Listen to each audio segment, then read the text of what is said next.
Calculation किसका class रखना है? फिजिक्स का, केमिस्ट्री का?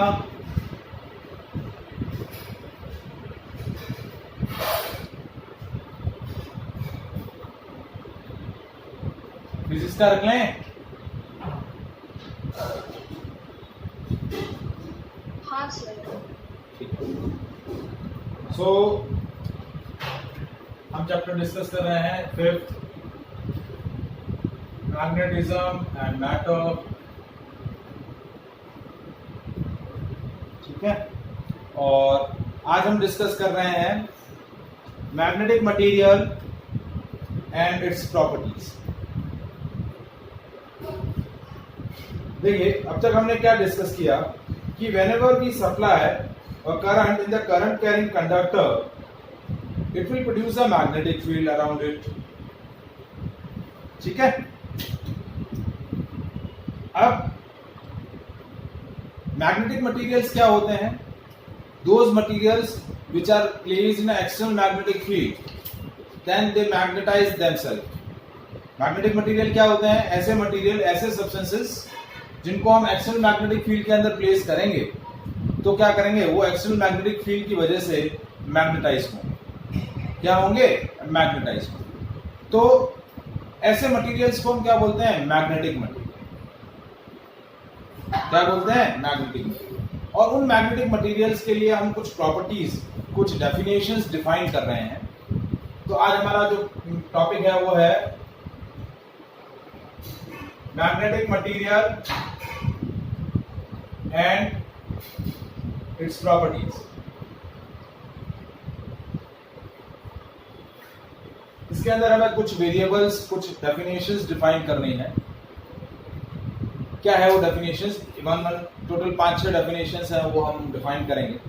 तो मेन डेफिनेशंस का बेसिस क्या है? देखिए, when we placed a magnetic material in the external magnetic field, then due to that presence of external magnetic field, that material magnetizes itself.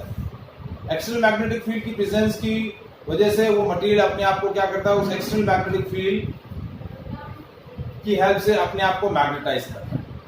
आप पहले भी सब्सटेंसेस के बारे में डिस्कस कर चुके हैं केमिस्ट्री के अंदर कि on the basis of magnetic properties substances और solids are classified into 3 categories: diamagnetic substances, paramagnetic substances और फेरोमैग्नेटिक सब्सटेंसेस। तो वो क्लासिफिकेशन भी हम यहाँ डिस्कस करेंगे।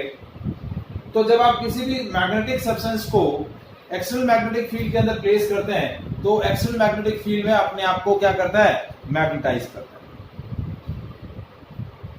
तो when we placed a magnetic substance in the external magnetic field, तो उस एक्सटर्नल मैग्नेटिक फील्ड की स्ट्रेंथ को हम क्या बोलते हैं? Intensity of magnetising field. उस एक्सटर्नल फील्ड को हम क्या बोलेंगे? मैग्नेटाइजिंग फील्ड, क्योंकि वो मैग्नेटिक मटेरियल को मैग्नेटाइज करने के लिए यूज आ रहा है, इसलिए उसको क्या बोलेंगे? Magnetising field. और उस मैग्नेटाइजिंग फील्ड की जो स्ट्रेंथ होगी, जो मैग्नीट्यूड होगा, that magnitude is known as intensity of magnetising field. क्या बोलेंगे? Intensity of magnetising field. तो फर्स्ट हमारा डेफिनेशन है intensity of magnetizing field, और इसको हम सिंबलाइज करते हैं H से। किसे सिंबलाइज करते हैं? H से। So any magnetic field in which magnetic substance or magnetic material is placed for its magnetization is called magnetizing field. Any magnetic field in which a magnetic material is placed for its magnetization is called magnetizing field। और इसको हम represent करते हैं B not से। Magnetising field को हम किससे represent करते हैं? बी नॉट से। अब इस मैग्नेटाइजिंग फील्ड की जो स्ट्रेंथ है इस मैग्नेटाइजिंग फील्ड की जो एबिलिटी है मैग्नेटिक मटेरियल को मैग्नेटाइज करने की, वो एबिलिटी क्या बोली जाती है? Intensity of magnetising field. So the ability of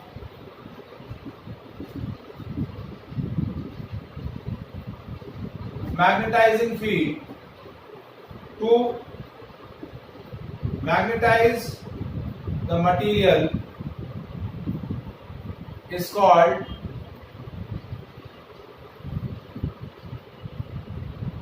intensity of magnetizing field, which is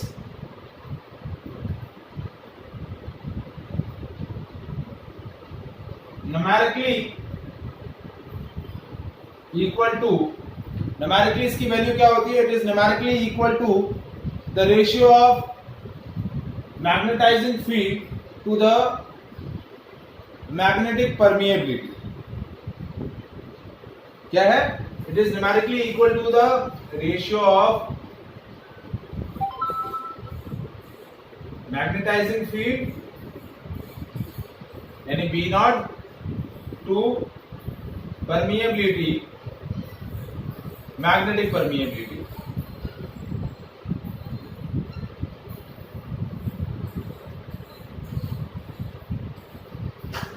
जिसको हम magnetic permeability of free space, which is known as mu naught. तो H क्या हो गया? H is equals to B naught upon mu naught. क्या हो जाएगा? H is equals to B naught upon mu naught. इसका जो रेशियो होगा वो क्या बोला जाएगा? Intensity of magnetising. मतलब आपका एक्सटर्नल मैग्नेटिक फील्ड किस स्ट्रेंथ का है? मैग्नेटिक फील्ड का यूनिट होता है tesla divide by mu naught. Mu naught की वैल्यू होती है 4 पाई इंटू 10⁻⁻⁷. ठीक है, तो ये हो गया इंटेंसिटी ऑफ मैग्नेटाइजिंग फील्ड.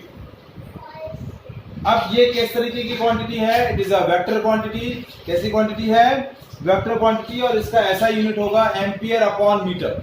क्या होगा? Ampere upon metre. तो ये वेक्टर क्वांटिटी है.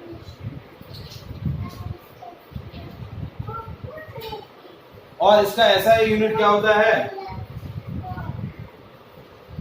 Ampere upon metre. क्या होगा? Ampere upon metre. Is it clear? देखिए वेक्टर क्वांटिटी है, so its direction is always in the direction of magnetic field. की आवाज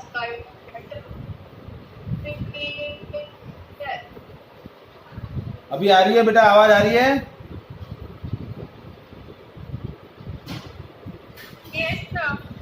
देखिए वेक्टर क्वांटिटी है तो वेक्टर क्वांटिटी का क्या होगा? मैग्नीट्यूड और डायरेक्शन. तो इसकी डायरेक्शन क्या होगी? इन the direction of magnetic field. ये मैग्नेटिक फील्ड की डायरेक्शन में रहेगा. जो आपकी मैग्नेटाइजिंग फील्ड की डायरेक्शन होगी वही direction intensity of magnetising field होगी. Is it clear?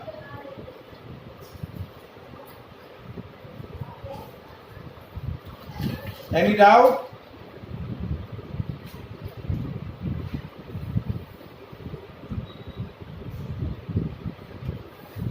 No sir. Confirm? Yes sir. अब आता है इंटेंसिटी ऑफ मैग्नेटाइजेशन. अब जब हम किसी भी मैग्नेटिक मटेरियल को एक्सटर्नल मैग्नेटिक फील्ड में प्लेस करते हैं तो वो मैग्नेटिक मटेरियल अपने आप को मैग्नेटाइज करता है. तो एक्सटर्नल मैग्नेटिक फील्ड में प्लेस करने पर उसमें कितना मैग्नेटिक फील्ड इंड्यूस हुआ, उसमें कितना मैग्नेटिक स्ट्रेंथ सेटअप हुआ, उस मैग्नेटिक फील्ड की स्ट्रेंथ को हम क्या बोलते हैं? Intensity of magnetisation. क्या बोलते हैं? Intensity of magnetisation.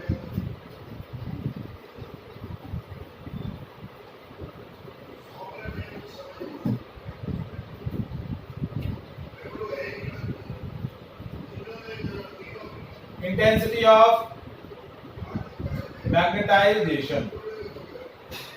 और इसको हम रिप्रेजेंट करते हैं आई से. तो क्या मैंने क्या बताया कि जब आप किसी मैग्नेटिक मटेरियल को मैग्नेटिक सब्सटेंस को एक्सटर्नल मैग्नेटिक फील्ड के अंदर प्लेस कर रहे हैं, तो उस एक्सटर्नल मैग्नेटिक फील्ड की वजह से उसके अंदर कितना मैग्नेटिक फील्ड इंड्यूस हुआ, तो वो क्या बोला जाएगा, इंटेंसिटी ऑफ मैग्नेटाइजेशन। और ये न्यूमेरिकली क्या होता है, it is magnetic dipole moment per unit volume. Magnetic, it is the ratio of magnetic dipole moment per unit volume, m by v। यदि आपका सपोज मैं कंसीडर कर लूं कि यदि एक मैग्नेटिक मटेरियल जो है वो एक बार के फॉर्म में है जिसकी लेंथ l है, तो मैग्नेटिक मोमेंट देखिए I इज इक्वल टू क्या हो जाएगा, m by v, क्या हो जाएगा, m by v।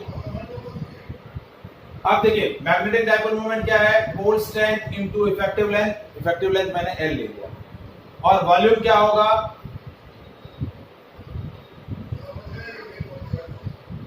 That is equals to length into area.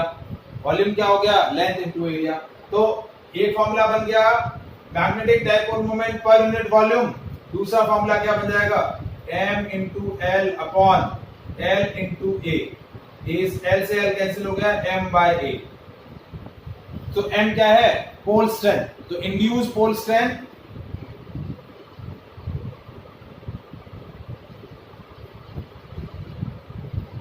Divide by area. अब देखिए पोल मैग्नेटिक डाइपोल मोमेंट होता है ampere into metre square, ampere into metre square upon metre cube. तो इसका unit भी ऐसा यूनिट क्या होगा, एम्पियर अपॉन मीटर। इसका ऐसा यूनिट भी क्या होगा, एम्पियर अपॉन मीटर। इस यहां पर देखिए पोल स्ट्रेंथ का यूनिट होता है ampere into metre upon metre square. तो ये उसके हिसाब से भी क्या आ गया, आपका इंटेंसिटी ऑफ मैग्नेटाइजेशन का यूनिट क्या आ जाएगा, एम्पियर अपॉन मीटर। तो दो फॉर्मूला हो गया, magnetic dipole moment per unit volume या फिर induce pole strength per unit area, that is called intensity of magnetisation. और इसको सिंपली यदि समझना है तो जब आप किसी मटेरियल को एक्सटर्नल मैग्नेटिक फील्ड के अंदर प्लेस कर रहे हैं, तो एक्सटर्नल मैग्नेटिक फील्ड में प्लेस करने पर उसमें कितना मैग्नेटिक फील्ड इंड्यूस हुआ, वो क्या बोला जाएगा, intensity of magnetisation. Is it clear? एक बार फिर से बता दीजिए। क्या बताना है बेटा? सर बीच में आवाज थोड़ी ब्रेक हो गई थी तो सुनाई नहीं दिया सर पूरा। देखिए इंटेंसिटी ऑफ मैग्नेटाइजेशन क्या हुआ कि जब हम किसी भी मटेरियल को एक्सटर्नल मैग्नेटिक फील्ड के अंदर प्लेस कर रहे हैं, तो एक्सटर्नल मैग्नेटिक फील्ड में प्लेस करने पर उस मटेरियल के अंदर कितना मैग्नेटिक फील्ड इंड्यूस हुआ, वो क्या बोला जाएगा, इंटेंसिटी ऑफ मैग्नेटाइजेशन। देखिए जब इंटेंसिटी ऑफ मैग्नेटाइजिंग फील्ड हमने क्या बोला था, that is H is equals to B not upon mu not. ये होता है external magnetic field strength divide by magnetic permeability. यदि इंटेंसिटी ऑफ मैग्नेटाइजेशन को यदि मुझे डिफाइन करना है तो इसको कैसे डिफाइन करूंगा, एक और एक्सप्रेशन इसमें बन सकता है, वो क्या होगा, intensity of magnetization is I is equals to BI upon mu not. ये BI क्या है, induce magnetic field.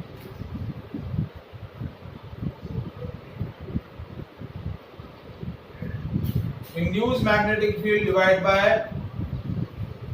Magnetic permeability.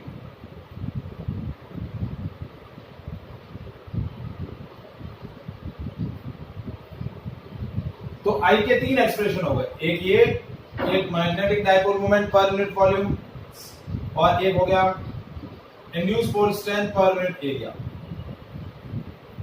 ये BI क्या है, induce magnetic field. Is it clear? Yes sir. Any doubt, Manya? Next property है magnetic permeability।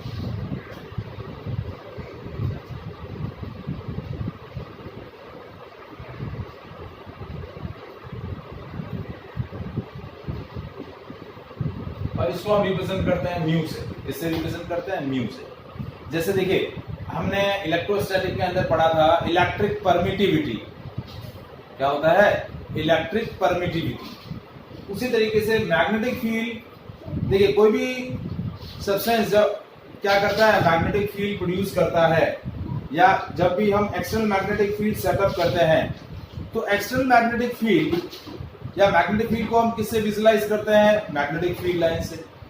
So how many magnetic field lines penetrate or enter into the medium, that will be decided by the property of the medium, and that property of the medium is magnetic permeability।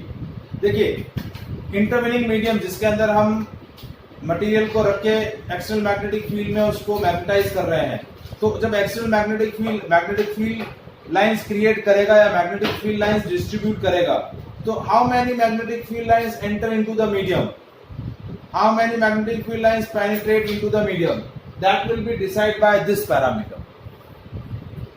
कि external magnetic field ने जितना magnetic field setup क्या किया है emerge out किया है, उसमें से कितना मैग्नेटिक फील्ड आपका इंटरवेनिंग मीडियम एक्सेप्ट कर रहा है, वो कौन डिसाइड करेगा मैग्नेटिक परमिएबिलिटी। तो magnetic permeability is one of the physical property of intervening medium which measures the extent of magnetic field।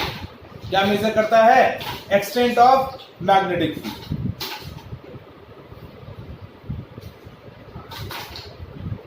कि how many magnetic field lines are permeated by the medium, medium कितनी magnetic field lines को अपने अंदर enter करने देगा, क्योंकि जितनी magnetic field lines enter होगी मीडियम के अंदर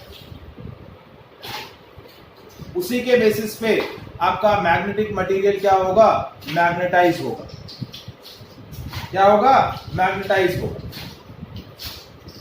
is it clear? Yes, sir. So magnetic permeability is a measure of extent to which magnetic field is penetrated by the medium or permeated by the medium। ठीक है, it is measure of the measurement of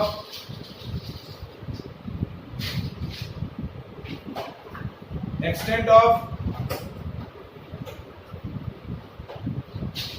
magnetic field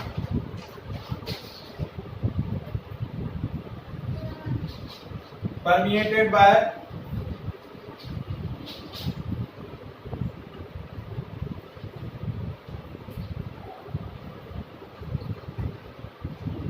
intervening medium।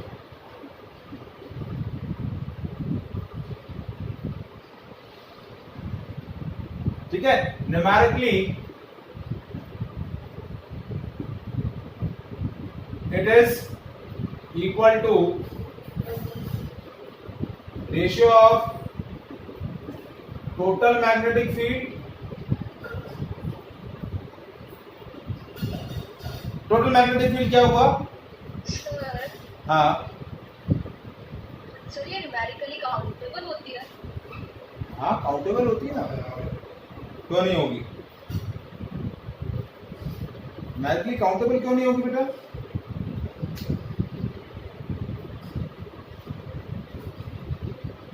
पर sir कैसे? बता रहा हूं ना, वही तो बोल रहा हूं। Numerically it is the ratio of total magnetic field to intensity of magnetising field. Mu is equal to V by H। देखिए टोटल मैग्नेटिक फील्ड क्या हुआ, जब आप किसी भी मटेरियल को एक्सटर्नल मैग्नेटिक फील्ड में प्लेस कर रहे हैं तो एक्सटर्नल मैग्नेटिक फील्ड क्या हुआ B0, उसकी स्ट्रेंथ क्या है B0, और उसकी वजह से मटेरियल में कितना मैग्नेटिक फील्ड इंड्यूस हुआ वो हुआ Bi, तो टोटल मैग्नेटिक फील्ड ये हो गया। So B is equals to B0 plus Bi divided by H, so that is called magnetic permeability। और ये कैसी क्वांटिटी है? Scalar quantity.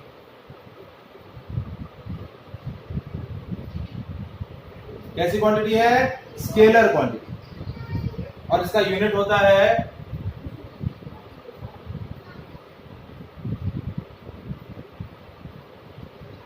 Henry upon metre. क्या होता है? Henry upon metre.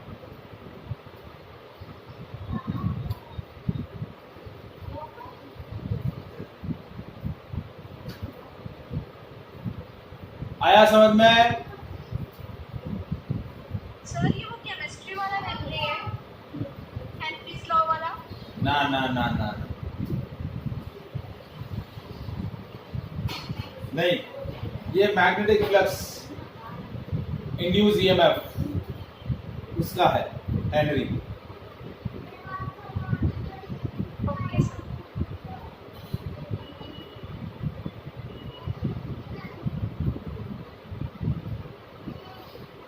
ठीक है। अब इससे नेक्स्ट टर्म आता है मैग्नेटिक ससेप्टिबिलिटी। नेक्स्ट पॉइंट है मैग्नेटिक ससेप्टिबिलिटी। तो मैग्नेटिक ससेप्टिबिलिटी क्या है?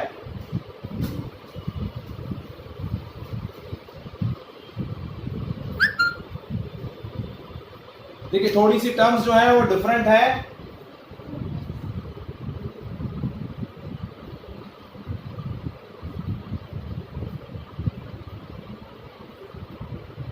सिंबल भी थोड़ा सा स्पेशल है। देखिए इस तरीके से सिंबल बनाना है। This is called magnetic susceptibility.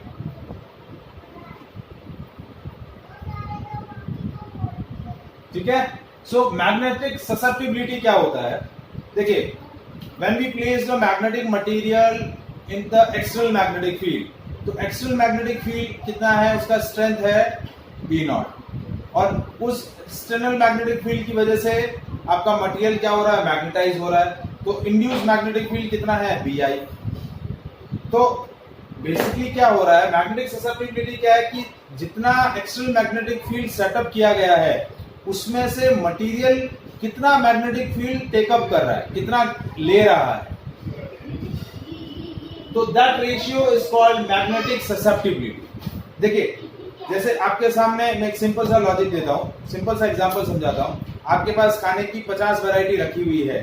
अब आपकी कैपेसिटी के हिसाब से आप कितना एक्सेप्ट कर रहे हो, तो total accepted by total given, उसका रेशियो क्या हो जाएगा? मैग्नेट आपकी एक्सेप्टेबिलिटी, ससेप्टिबिलिटी, एक्सेप्ट कितना किया आपने, टोटल अवेलेबल जो था उसमें से कितना मटेरियल ने एक्सेप्ट किया, तो वो बोला जाएगा मैग्नेटिक ससेप्टिबिलिटी। तो numerically it is the ratio of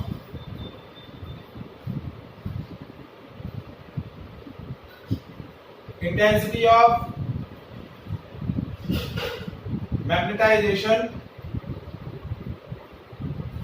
to intensity of magnetizing field। यानी मैग्नेटिक ससेप्टिबिलिटी क्या होगा? I by H। क्या होगा? I by H। और it is a pure number, unitless है,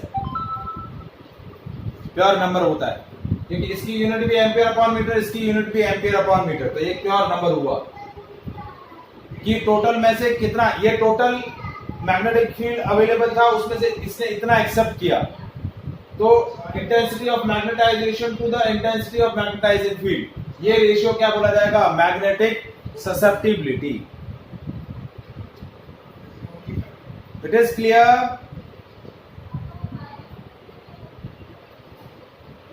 यस सर। अब लास्ट, हाँ जी बेटा बोलिए।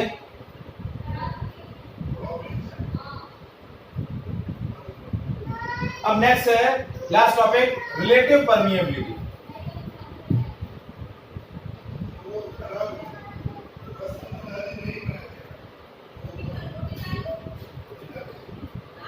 Relative permeability is mu r. That is the ratio of permeability of any space divided by permeability of free space. It is the ratio of magnetic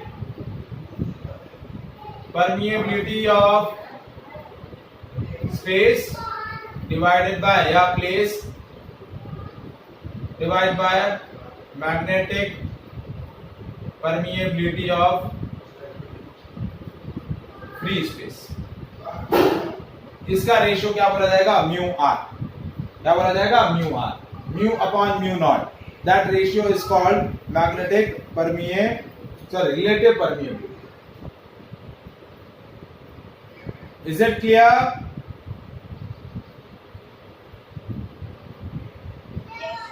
देखिए, इसको एक और पैरामीटर से हम भी डिस्क्राइब कर सकते हैं.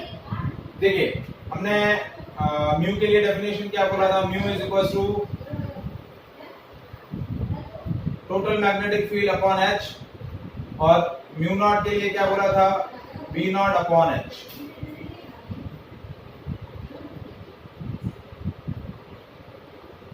ये रिलेशन मैंने फर्स्ट डेफिनेशन से लिखा है. तो इन दोनों का रेशियो लूंगा तो mu upon mu naught, that is b upon b naught, यानी total magnetic field divided by magnetizing field.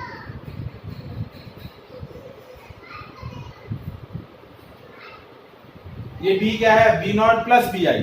तो total magnetic field upon magnetising field, इसका रेशियो क्या बोला जाएगा? Mu r. तो म्यू आर का एक और एक्सप्रेशन ये हो जाएगा. ये दोनों से डेराइव हुआ. ये मैग्नेटिक परमिएबिलिटी, ये magnetic permeability of free space. जो फर्स्ट डेफिनेशन हमने लिखा था, magnetising field upon intensity of magnetising field. तो H और H कैंसिल हो जाएगा और इससे. तो ये 5 डेफिनेशंस समझ में आई आपको? Yes, sir. I, H, सबसे पहले H, that is intensity of magnetizing field, intensity of magnetization, magnetic permeability, relative permeability and magnetic susceptibility. अब इसके अंदर एक डेरिवेशन आता है, छोटा सा derivation, that is relation between relative permeability and magnetic susceptibility. इसमें क्या रिलेशन होता है? Relation between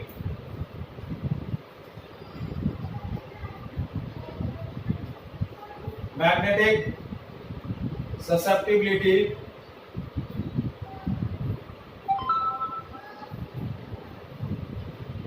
and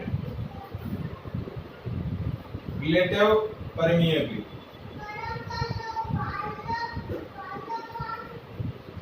इन दोनों में क्या रिलेशन है?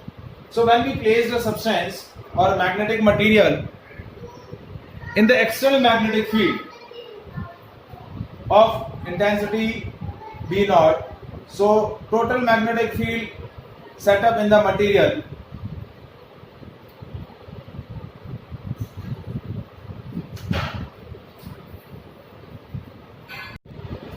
so देखिए, मैग्नेटिक ससेप्टिबिलिटी और रिलेटिव परमिएबिलिटी के अंदर क्या रिलेशन है? So when we placed material, magnetic material in the external magnetic field, so in that external magnetic field that substance magnetized itself. So दो magnetic field, total magnetic field कितना हो जाएगा? In the material is external magnetic field plus induced magnetic. मतलब total magnetic field कितना हो जाएगा? B naught plus B I. ठीक है. अब बी नॉट की वैल्यू होती है म्यू नॉट एच और बी आई की वैल्यू होती है म्यू नॉट आई. ठीक है. ये हम ऑलरेडी पहले इंटेंसिटी ऑफ मैग्नेटाइजिंग फील्ड और इंटेंसिटी ऑफ मैग्नेटाइजेशन के अंदर हम डिस्कस कर चुके हैं. ये दोनों वैल्यू यहाँ प्लेस करी तो बी की वैल्यू हो गई म्यू नॉट एच प्लस आई. क्या हो गया? म्यू नॉट एच प्लस आई. अब मैंने क्या किया? इस इक्वेशन को दोनों साइड से इंटेंसिटी ऑफ मैग्नेटाइजिंग फील्ड से डिवाइड कर लिया. ये भी H और इसको भी H से डिवाइड कर लिया. ये हो गया b by h is equal to mu naught h को h by h plus I by h। अब देखिए ये b by h that is total magnetic field to the intensity of magnetising field, इसका रेशियो होता है magnetic permeability. Magnetic permeability is equal to mu naught 1 plus ये I by h यानी intensity of magnetisation to the intensity of magnetising field, ये होता है magnetic susceptibility. अब ये म्यू नॉट यहां ले लिया तो mu upon mu naught is equal to 1 plus, तो रिलेशन क्या बन गया, mu r is equal to 1 plus जाई, ये रिलेशन आ गया। हाँ जी बेटा क्या कह रहे हैं?